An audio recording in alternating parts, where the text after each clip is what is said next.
Yo, what's up mga kalapatids?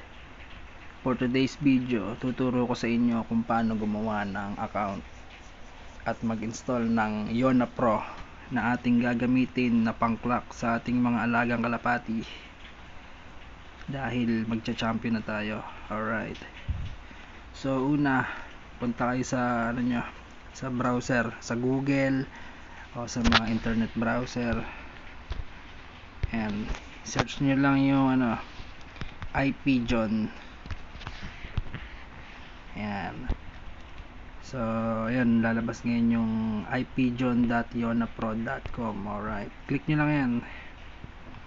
Tapos, ayan, hanapin nyo yung download app. Click nyo lang yan, download app. So, hintayin natin ma-download. Ayan yan. Medyo mabagal ang internet natin ngayon, pero mabilis din naman. Ayan. So, pagkayari nating ma-download, open lang natin. Tapos, install natin. Ayan lang natin ma-install. At pagkayari nating ma-install, ayan. Ayan, saan ba napunta? So, ayan po. Ayan po yung logo nya. Ayan. Gigitna natin para madaling makita.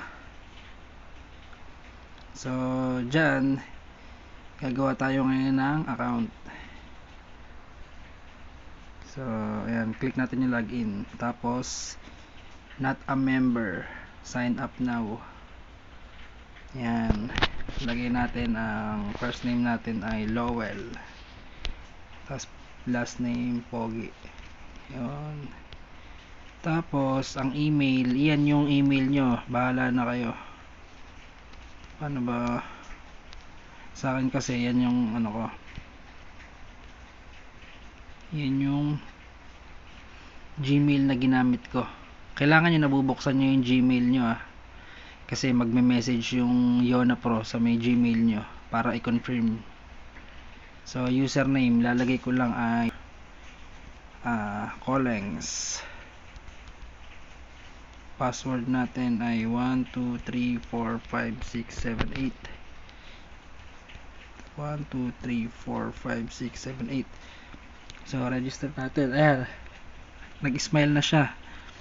Ngayon, pag naka-smile na siya, smile ka na rin kasi pupunta ka ngayon dun sa Gmail mo. So, eto yan, Gmail. Ayan. Click mo lang to. And to activate your account, please click the following link. So, activate mo na yan. Oy, ngumiti ulit siya, diba? Your account is now activated. We will redirect you to our sign in. So, wag ka na mag-sign in dyan. Labas ka na dyan. Dun ka pumunta sa mismong app. So, yan. Dyan. Mag-login ka ngayon. Colengs. Tapos yung password natin 78. So, sign in. Ayan. Alright. Ngayon, wala pa tayong load kasi hindi pa tayo nagpapaload. Dito, gagawin natin dyan, i-click natin yung tatlong guhit sa gilid na yan. Ayan, tatlong click na yan, yung katabi ng clock. Ayan. Tapos yung settings, punta tayo ng settings. Yung clubs, lalagay natin dyan yung club na lalaroan natin. So, ako kasi TGRC, yung iba BBC, yung iba KFC. So, tayo TGRC, i-add lang natin, click natin add. So, eto dapat naka-ano yan naka-blue para masaya buhay. So, naka-add na yung club mo ngayon dyan.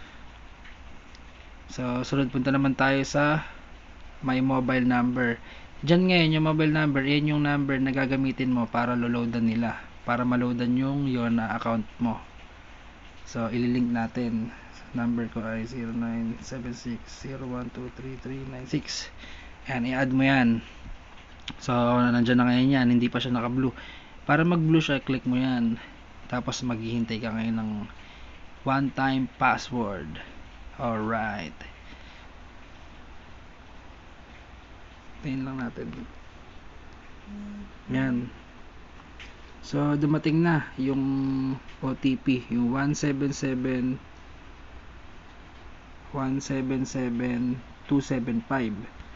So, 177275. Tapos, click natin yung verify. So, ayan, nag-blue na. Naka-verify na yung mobile number successfully added. So, dito, huwag nyo nang gagalawin yan. Access number, huwag nyo na rin gagalawin. Tapos, yun lang. Kasi na-add mo na yung club mo. So, yun lang. May account ka na. Pwede ka na magpa-load ron sa coordinator mo. Ngayon, kung halimbawa, napunta ka rito sa settings, click mo lang yung clock para makabalik ka dun sa pagka-clock. Ito yun, dito tayo magka-clock. Ilalagay mo dyan yung number. Tapos, yung number ng sticker ng kalapate, just send code mo lang, ganun.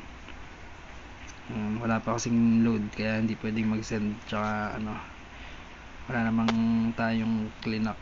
So, ito naman, kung i-QR code mo naman yung, ika-clock mo ng true QR code, click mo lang yung barcode na yan. Ayan, makikita mo dyan. Basta lalagay mo lang dyan yung sticker, yung QR code. Ayan, diba? Pogi-pogi. Ayan, automatic mag-clock na yan.